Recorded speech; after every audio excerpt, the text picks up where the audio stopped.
guys, welcome back to my channel. Today I am so excited to talk about The Outsider HBO series and the Stephen King Outsider book.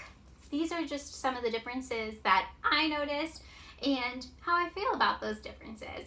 So without further ado, getting right into it, I will talk about the plot of The Outsider and also major spoiler warning for The Outsider book, The Outsider show, and also the Bill Hodges trilogy and probably the Mr. Mercedes show as well.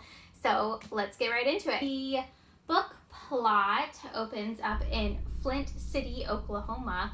Police Detective Ralph Anderson arrests the popular English teacher and Little League coach Terry Maitland in front of a crowd of baseball spectators.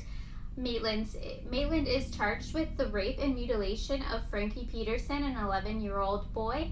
Maitland hires his friend and lawyer Howie Gold to assist him. However, Detective Anderson has eyewitness accounts and forensic evidence, which clearly pinpoints Maitland as the main and only suspect.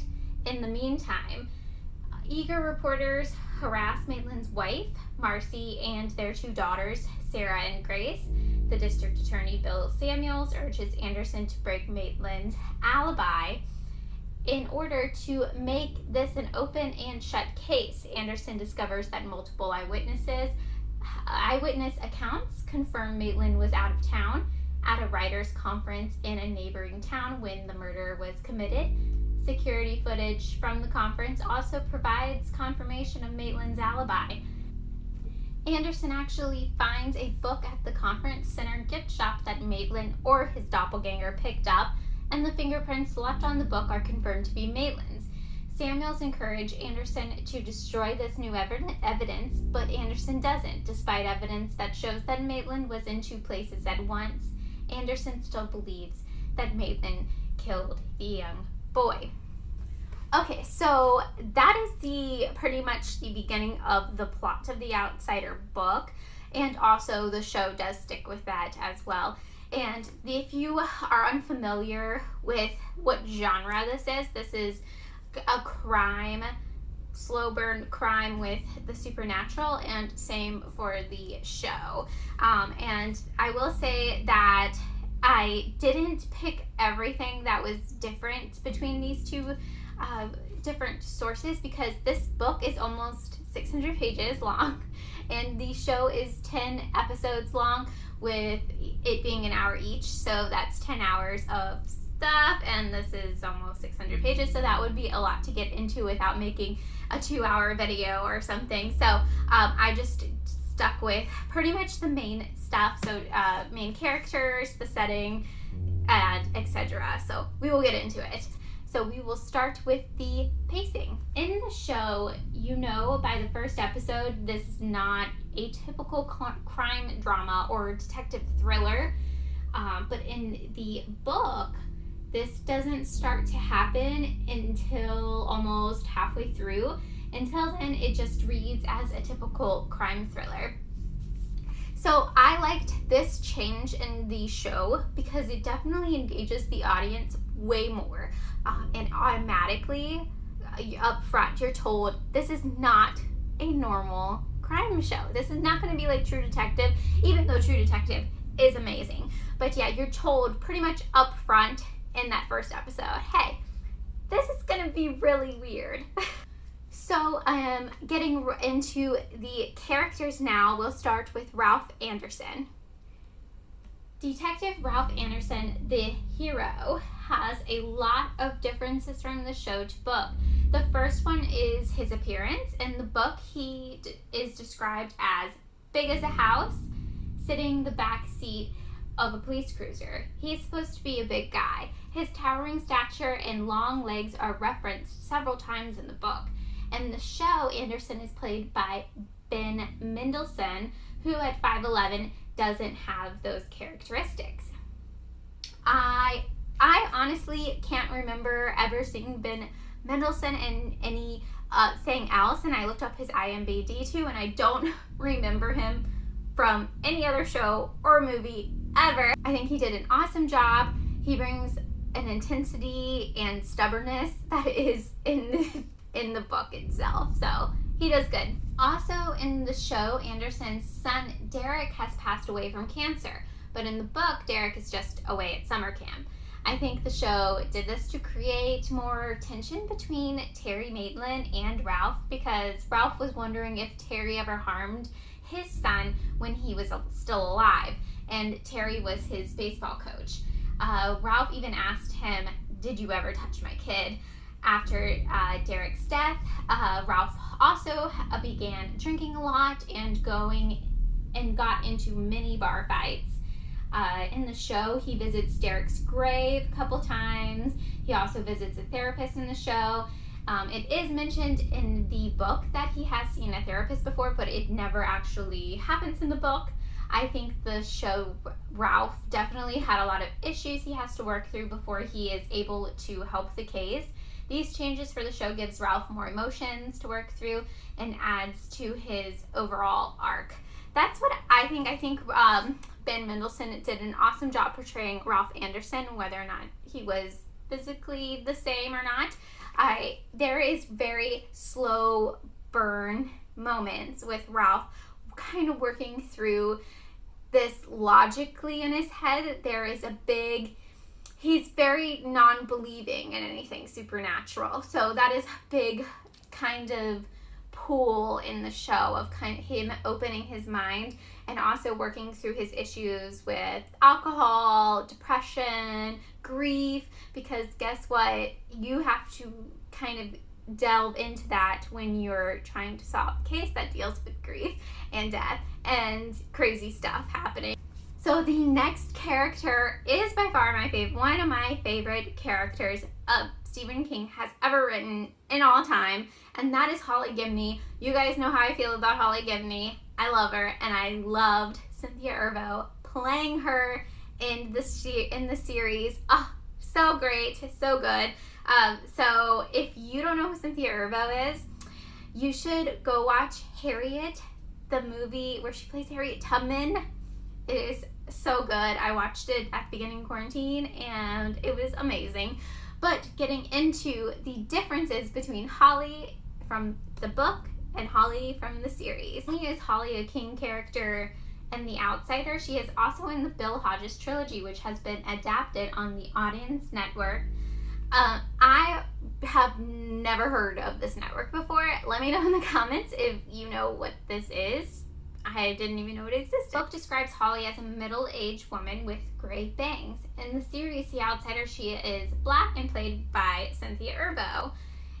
Side note, if you haven't watched Harriet, literally turn off this video and please go watch it. Yes, again, I had to say it twice. I think this was a really smart change to Holly's character because Cynthia Erivo is very popular right now, and also she's awesome. And her performance as Holly has actually shifted how I pictured Holly before. I was reading the If It Bleeds novella with Holly Gibney. It's kind of like a follow-up to The Outsider, and I kept picturing Cynthia Erivo as Holly, so she's forever Holly in my head now. In the novel, Holly is actually introduced to Howie from Alec's point of view, who Alec knew Bill Hodges, and they tried to get Bill Hodges, but he has actually passed away at this time in the Bill Hodges trilogy. So Alec could only get a hold of Holly. There is no mention in the show of any Bill Hodges or Mr. Mercedes characters. And Holly runs her own practice, and it's Howie's lawyer that suggests reaching out to her rather than Alec. I did get the feeling, though, in the show that Holly and Alec knew each other prior, which isn't explained, and in the book, she doesn't know who Alec is. She just met Alec in the book. I have mixed feelings about this change. Yes, it would have been really complicated to the plot of the series and to mention useless names. It would have been fun for Stephen King fans to hear these references about Bill Hodges' detective agency. and to have those Easter eggs because, yeah, I'm just one of those nerdy fans. In the series is portrayed to almost even having supernatural powers of knowledge. Like, she can identify every car that drives by, and she knows how tall every building is that she walks by. But Holly in the novel suffers from OCD and synesthesia, which is a sensory processing disorder. She also has an obsession with movies, and in the book, she has watched over 9,000 films. In both the book and show, I got that she is extremely observant, and she says what she needs to say, and has an innocence that people notice and seem to want to immediately protect her.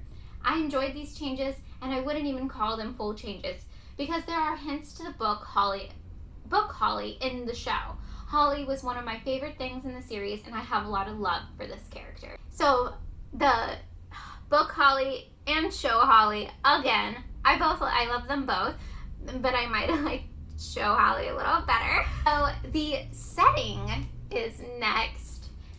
The setting takes place in Georgia instead of Flint City, Oklahoma. I honestly didn't even notice this change, but they do end up going to Dayton, Ohio, because that is where Terry's family is in a home, and the family went on vacation there a month prior to the crime.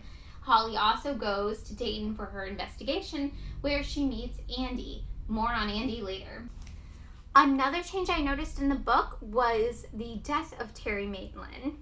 In the book, Terry is shot in the throat and gut on the way to the courthouse. Ralph is telling Terry that he is a goner from his wounds and he needs to confess. He begs Terry to confess. In the show, Terry is only shot in the throat, but insists on his own innocence before he dies from his wound, with Ralph and his wife next to his side. I think this change makes sense because in the book, Ralph is asked by the DA to destroy videotape and other evidence that questions Terry's guilt. So show Ralph isn't under this added pressure and is reacting to the horror of the situation that is entirely his own fault. This scene is very chaotic in both book and show. There is also another small change in this, in Terry's death. Frankie Peterson's brother, who does the shooting, is actually wearing like a red cap. In the show, he is in full like paintball gear. Next change is Jessa Maitland and Jeannie Anderson's dreams or visions. In the show, Jessa is uncomfortable and scared to tell Ralph her vision or her dream of a hooded man in her room that it was threatening Ralph's life. She confides this to Jeannie, Ralph's wife. In the book, she just tells Ralph. Also in the book, Jeannie also has a dream or a vision of a hooded man with tattoos on his fingers. And this description is already of Claude Bolton. The hooded figure also threatens Ralph's life, and in the show, they leave out the finger tattoos. So the reveal is later on who El Cuckoo. I really liked this change. I think it made more sense that Jessa confided in Jeannie because they both end up experiencing the same thing. Also, it did not make sense to me that Jessa would be comfortable with Ralph. The girls most likely saw Ralph as an enemy, the man who accused their father of a horrible crime and also caused his death.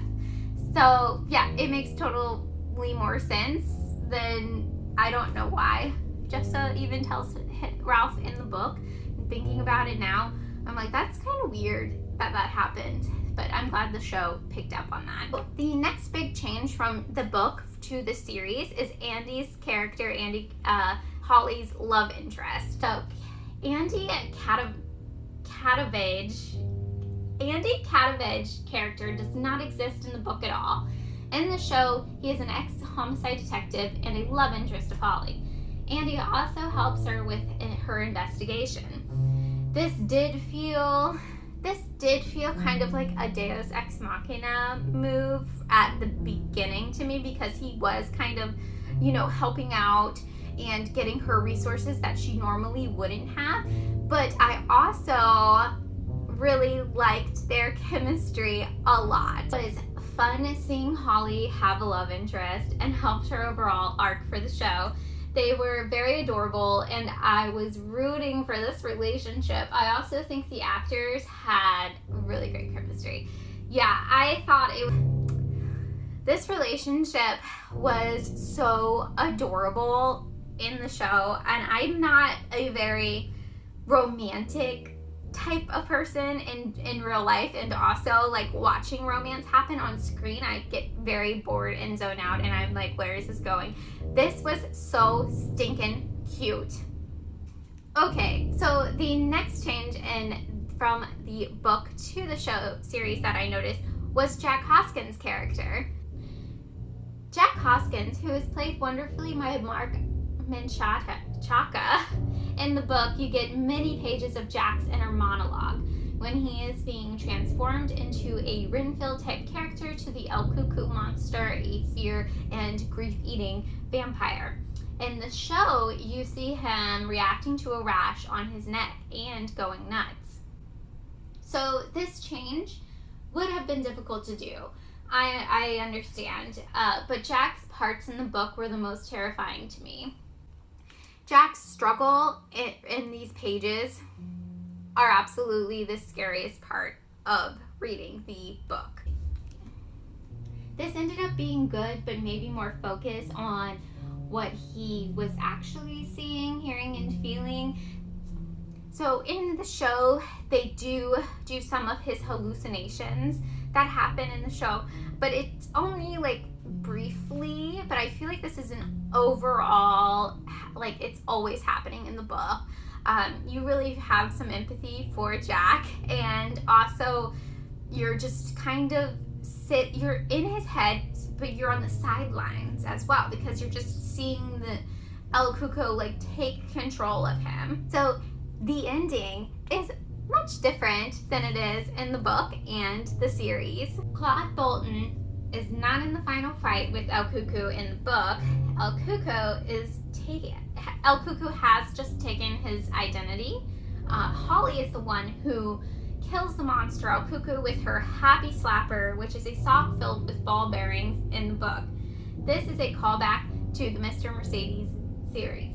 So again, in the book, Holly is the killer of El Cuckoo, and she uses her happy slapper, which is a big reference and callback to the Mr. Mercedes series. And since they didn't even include anything from the Bill Hodges trilogy in the show, of course, she's not going to be using her happy slapper. The show actually has Ralph killing El Cuckoo, the final one. And I think they did that because they really wanted him to have like a hero moment, and also to kind of close in his whole arc of not believing the supernatural and really coming face to face with it and having to kill it. I would have liked to see Holly do this as maybe a form of instant revenge for the death of Andy and Alec. I really did want to see Holly swing her happy slapper and bash the monster's face up. So we've touched on some of the main things that I noticed that were different from the book and the show. We'll just do some miscellaneous stuff now. So when they go to Claude's house in the book, he doesn't have a brother with him. It is actually his elderly mother who is in a wheelchair, and her name is Lovey, I believe, and she is adorable, but I do like the change better in the show, having his redneck brother be very protective of that. When Terry is in prison, he is taunted by other prisoners. This does not happen in the book. You do get Terry's point of view from prison in the book.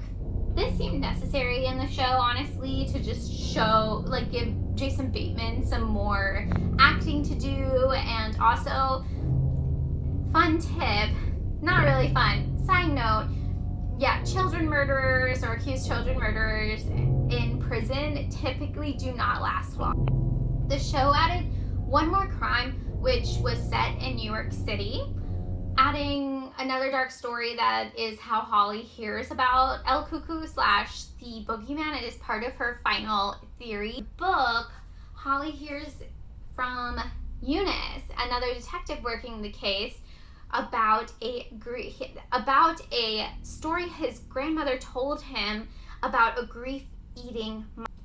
I enjoyed this added story. It was pretty devastating, and I think it added more to the myth. I do like Eunice and Holly parts in the book. In the show, they do have a bonding moment together before the El Cuco showdown. The teacher reference that Terry attends in the show is about censorship, but in the book, Terry and other teachers are going to hear Harlan Coben, a real-life mystery author, give a speech and answers. So those are some of the minor changes from the book from the show. My final thought. I truly believe the show really took the source material up a couple of notches, like how this monster has caused sheer terror and a tremendous amount of grief that has affected many, many, many families and communities across the United States for God knows how many centuries. I love them both equally. If you are not a reader, you can experience this wonderful story through the show and vice versa. One more thing overall, Jeannie and Marcy in the book are talking at the very end, and Marcy says, yes, we do not, the girls and I do not talk about this as being a monster or El Cuco or, you know, how should she say, the boogeyman. Not the boogeyman, but as a man who looked like Terry, but he was an outsider. In the show, Holly tells Ralph that her answer for El Cuco was really an outsider knows an outsider. I do really like the show giving this last line to Holly, and it also hits on her unknown magical powers she might have in the show.